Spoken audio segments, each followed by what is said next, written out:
Hello, and welcome to this week's program of the Rotary E-Club of Silicon Valley. My name is Farheen, and I thank you all for joining us today. Each week, we connect with and hear from speakers who usually have a message focused on our love for innovation, entrepreneurship, and education.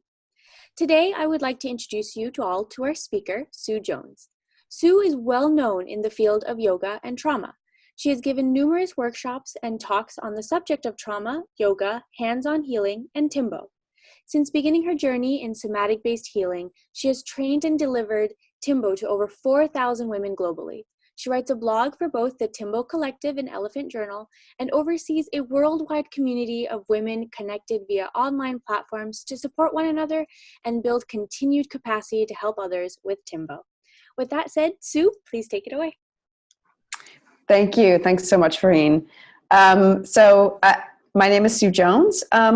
And I'm really happy to be here today to spread a little bit of information about what TIMBo is. So TIMBo is something I developed. It started as a program with a workbook, and it really became a method, a theory, a language, a practice, and really has spread from woman to woman. So when a woman comes to TIMBo or trains in TIMBo, then she spreads it to the people she cares about.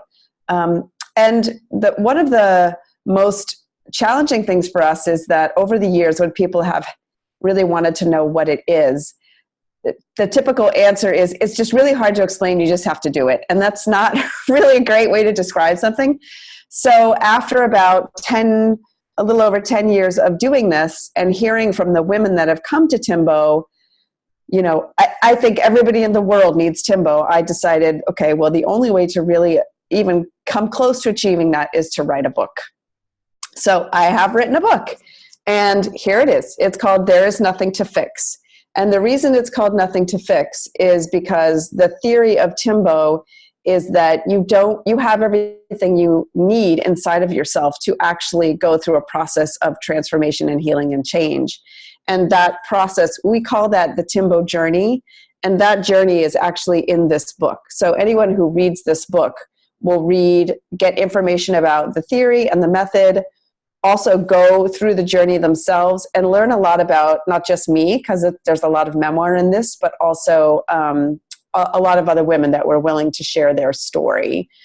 So, the basic premise of the TIMBo theory, which you'll read in the book, is that the human biological organism is ingenious and has a remarkable capacity to make adjustments and adaptations in response to experiences you have, starting from the very first moments of your life, in order to tolerate your environment. So that's not just talking about trauma specifically, it's a human being in general.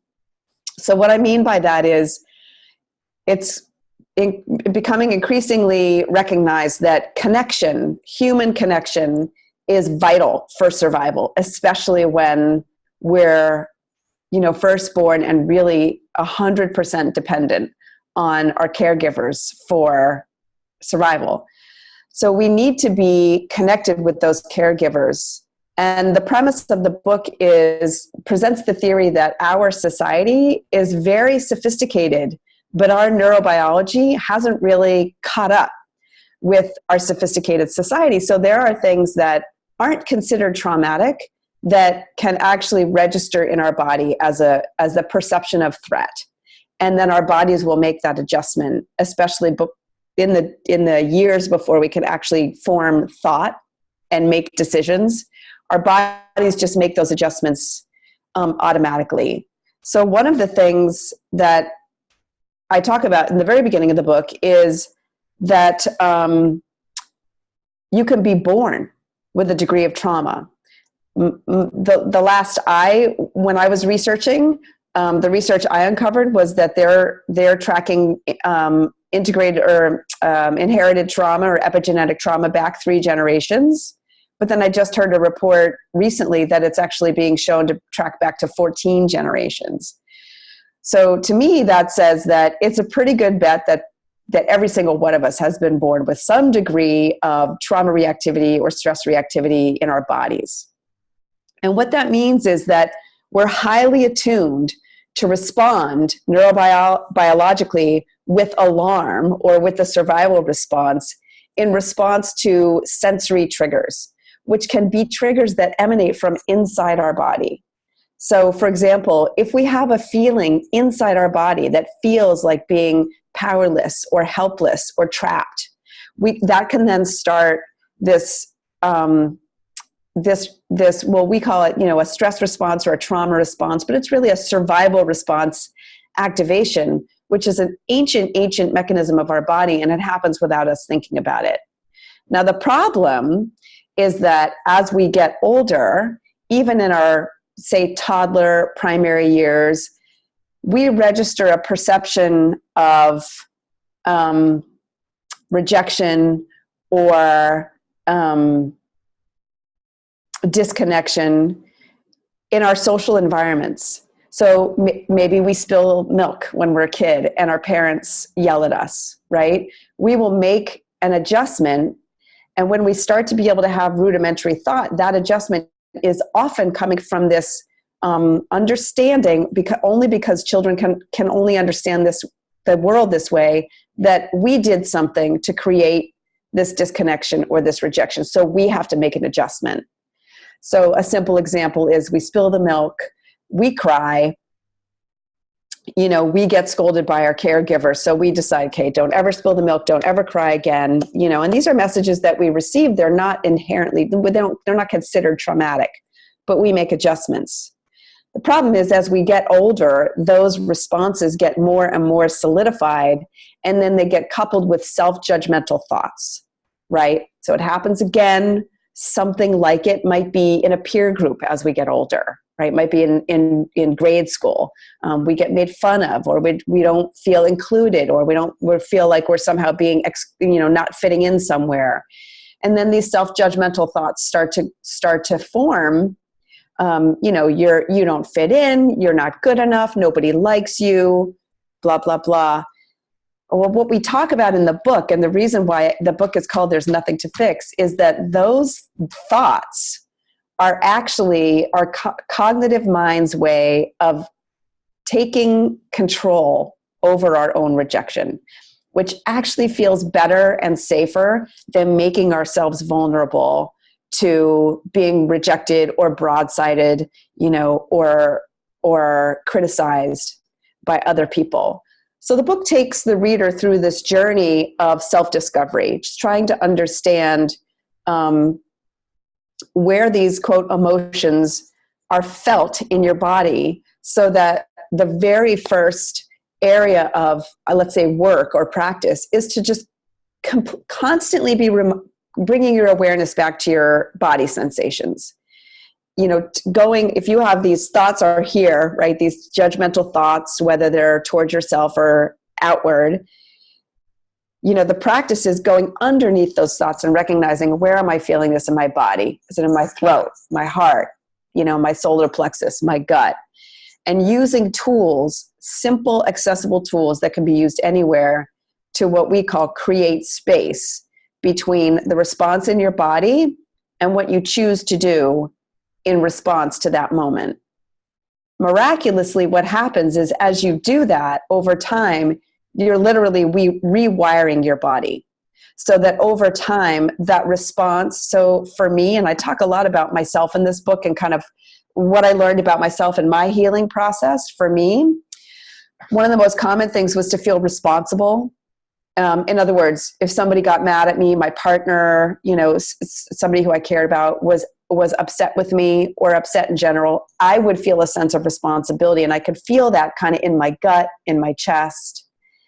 And over time, as I went through this practice, that feeling stopped showing up in response to what would be a typical trigger for that. So that's kind of that's how your body literally rewires how it responds to experiences in your life, because as you use these practices, you're actually giving your whole system, a system that's designed to keep you from harm, a new experience.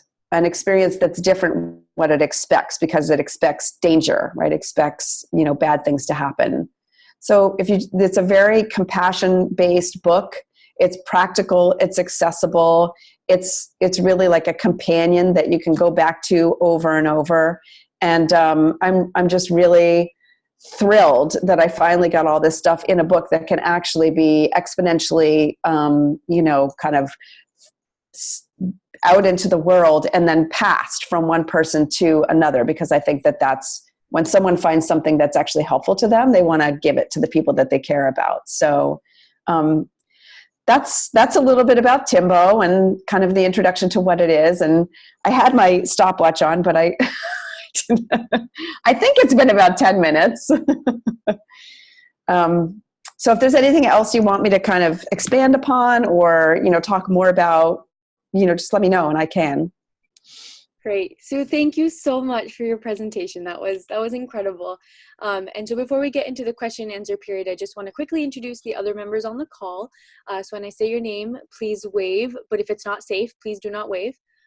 We have Nick, who is living in British Columbia, but currently in San Francisco.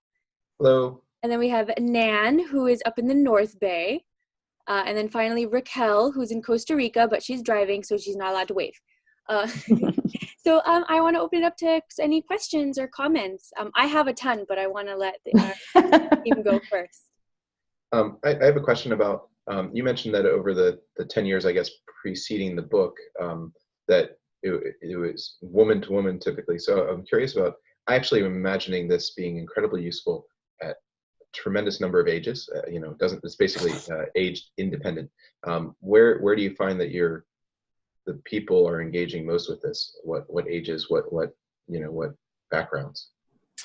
It's a good question. It's kind of early to answer that, but I will say that when I was before the book was released, but after it was written, I did send it out to a bunch of men who offered to read it, because I had only been working with women up until that point, and I really wanted to know if the book was even going to speak to men or be useful to men. And turns out it is extremely useful for men. And so I'm curious to see how it spreads through communities. But one of the things that I was really extremely excited about was I gave a book I had a book launch party and I gave a reading. It was maybe like 15, 20 minutes long with a little bit of a discussion.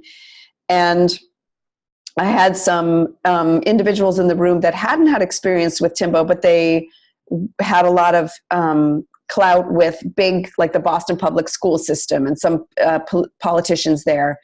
And after this very short reading, they immediately were like, how can we get this in every single school in the city? So I'm really encouraged that as I'm getting invited to come and give book presentations, I've got another one in Pennsylvania that focuses around teen anxiety, that there is something in this book that will speak to any community that I can just pick out, make that the focus of my reading.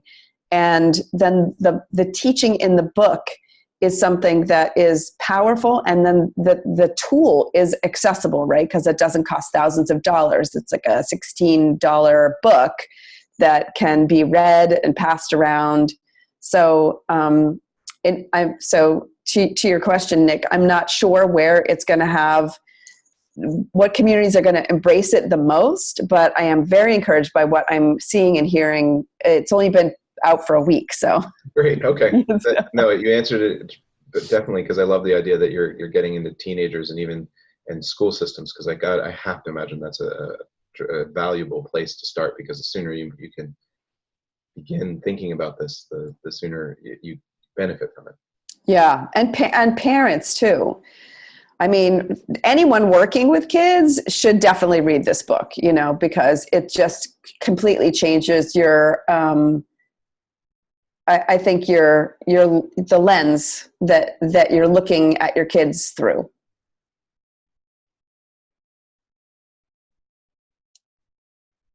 I'll jump in. Yeah. I'm cheating because I've worked with Sue for about 6 years. And the two things that came to mind is I was hoping you could mention just there's so many different ways to reach someone through TIMBo, and the way that I use it when I work with inpatient adolescents is through flashcards that Sue ingeniously developed. Oh, I have them right here. Oh, perfect. So I wonder if you could just address the different ways to reach somebody. And also I know that you have programs that last from 5 minutes to, 3 months. So it's very adaptable. And then the other thing, I met Sue because I was in the process of trying to figure out how to help some people I was working with in Nairobi. And so Sue has done a tremendous amount of international work. I went with her. I basically grabbed her and dragged her to Nairobi with me. And then I joined her on a trip to Haiti a couple of years ago. So I wonder if you can talk about just how, one of the things that, so I'm a psychiatrist and I find myself getting very intellectualized at times, and Sue's program gets under that and speaks to every culture, literate, illiterate, and it blew my mind to see how we connected with a bunch of Maasai women who live in dung huts in the middle of, southern Kenya, using her tools. So I wonder if you could just speak to that for a moment, because it's such an incredibly unique and fascinating part of your program.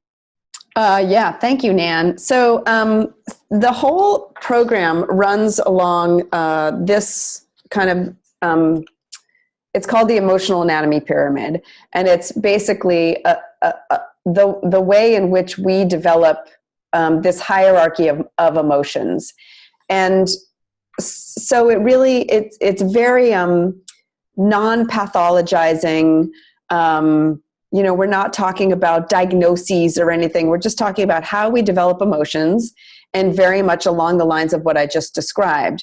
So for that reason, you can connect with any human being. If you're a human, no matter where you are, no matter what language you speak, no matter what situation you're in. I've worked with women in prisons and homeless women and women in substance abuse recovery, women in Kenya. We're going to Rwanda this year.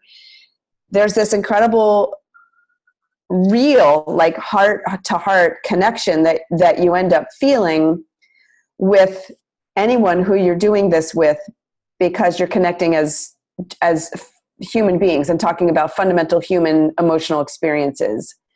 When there's a couple of ways that we have traditionally been offering this teaching. The first one was this program, which takes a long time to kind of train in. I think it's kind of it's a commitment, and it's supported by a workbook. But then people like Nan, would come to me and say, well, I don't really see myself doing these groups. Is there some other way that I can offer this information? And so we came up with these flashcards. This is what Nan uses. And these are just, these are those levels of that emotional anatomy pyramid. This one's shame and confidence. This one's resentment and compassion. There's some information on the back. And this is pulled directly from the workbook. And it just gives people like Nan an opportunity it's a starting point. It's a jump off point for a conversation. If you're working with, patients in inpatient, or you're working in schools, or a lot of people do private mentoring. I'm really excited about this book because one of the things that I want to start offering is a mentor training. So anybody who reads this, and open it to men and women, because for many years, men are coming to me and saying, like, when can I be a part of your trainings? It's women only. But what people have started doing with TIMBo and with the book, including myself, is helping individuals use this practice in their life and having kind of weekly conversations with them and drawing their attention back to the book. So if somebody comes to me, and I was mentoring a guy who was in an abusive relationship, and he couldn't extract himself from that relationship. And that's my story. So that's how the book opens. And as he was going through this process of recognizing why he knew the relationship was bad, and he needed to recognize for himself why he was staying in it, with a lot of self-compassion, he would come to me and say things like, okay, I'm not feeling a burning in my chest anymore, but now I feel a tightness in my throat. So I would say, okay, go back and reread the chapter on feeling stuck. So he would go back into the book, reread the chapter, and then we'd have a conversation after that. And he'd say, oh, it was amazing to read it a second time, now with what I'm noticing in my body. And so there's this mentoring process that's much more organic than the defined program, and the book really provides the structure for it. And so I'm excited to have that as a future offering, have people come and do trainings, to just be a mentor and to go out and help other people using the book as the foundation for it. That's great. Thank you so much. And then I have a potentially silly question, but what exactly does TIMBo stand for? Like, what is the meaning behind TIMBo? Oh, that's a great question. I should have started with that. So originally it stood for Trauma-Informed Mind-Body, the program.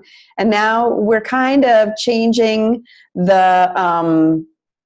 we're changing a little bit what it stands for to Trauma-Responsive Innovations for Mind and Body, because now it's more than a program. It's kind of a whole thing. It's a language. It's a community. It's a practice. It's an innovation. It's something that doesn't have to be confined within a workbook supported program. So that's what it stands for. That's awesome. Thank you so much. Are there any other comments or questions? I have a question. I'm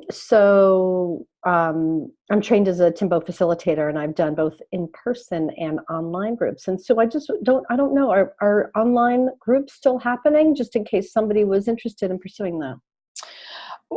We don't have any public online groups happening right now. One of the things that I'm promoting is online book groups. So for anybody, so it doesn't just have to be facilitators, but for anybody that wants to get a group of friends, they could also be in-person book groups and run a book group. I have a website that I just started on Facebook. It's just called Sue Jones.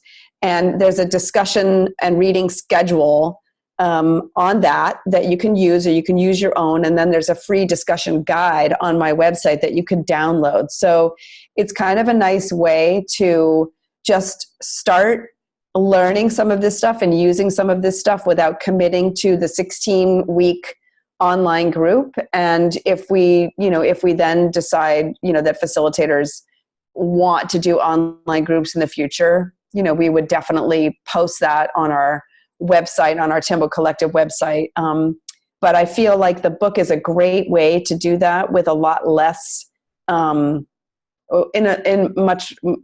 a less cumbersome way to kind of get people together and start learning about this stuff.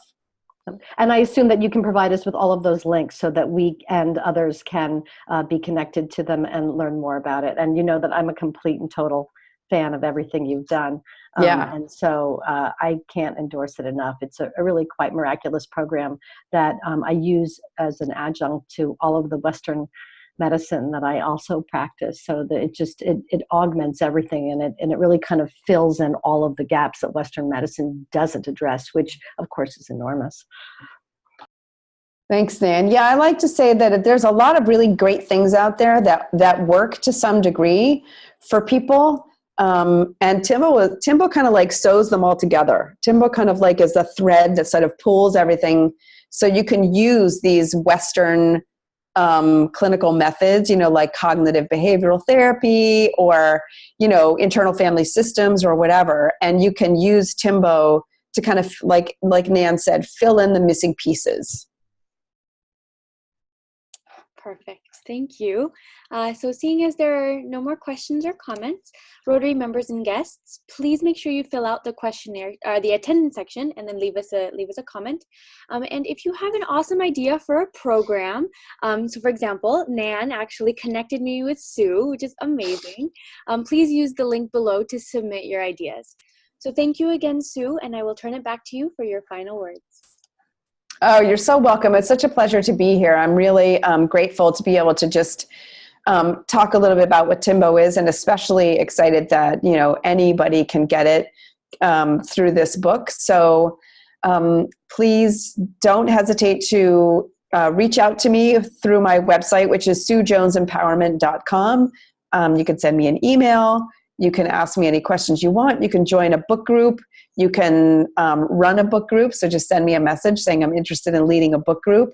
And, I think my wish is that we can just spread this, this kind of healing innovation far and wide and, be happier, healthier people.